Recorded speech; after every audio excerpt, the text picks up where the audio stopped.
You will not disrespect this courtroom with your unprofessional attire. Judge Raymond Hawkins's voice thundered across the oak-paneled chamber, immediately silencing the low murmurs among the gallery. Every head turned toward the young woman standing at the witness stand. Her posture was composed, but her hands trembled ever so slightly. She wore plain blue medical scrubs, stained at the sleeve. Her ID badge was still clipped to her top. Her name read Rachel Monroe. The tension in the room thickened. Who was she? Why was she dressed like that? And why was the judge so enraged over a uniform? What no one knew was that, in just a few moments, Rachel would speak words that would make the entire room rise to its feet.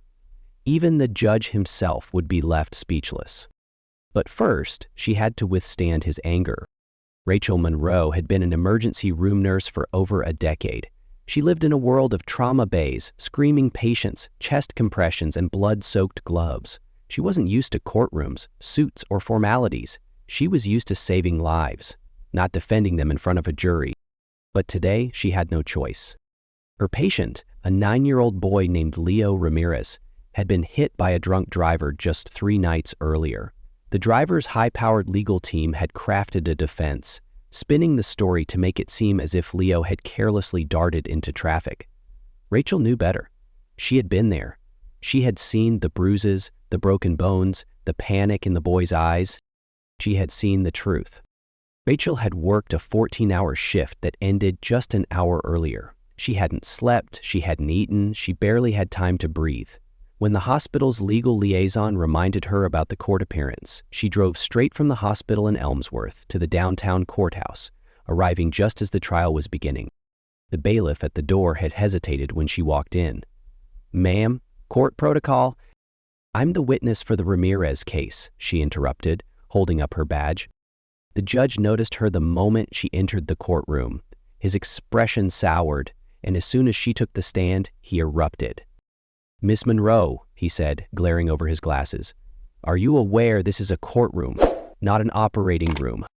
Laughter rippled from the gallery, small but sharp. Rachel's face flushed, her throat tightened. "This attire is wholly inappropriate," Judge Hawkins continued. "This is a place of dignity and respect."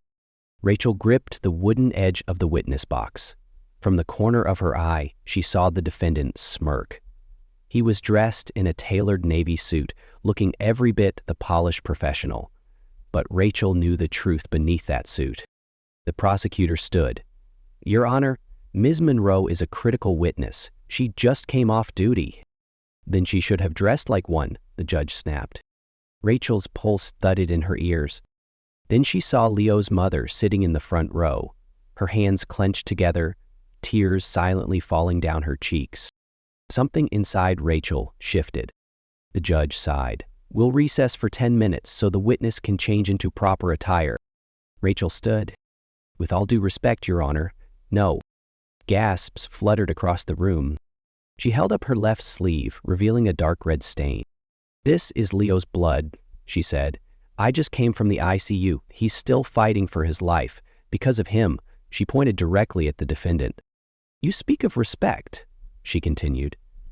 "Respect is not about a suit or a tie. Respect is showing up. Respect is telling the truth, even when you're exhausted, scared, and wearing scrubs stained from trying to keep a little boy alive." She paused, her eyes locking with the judge's.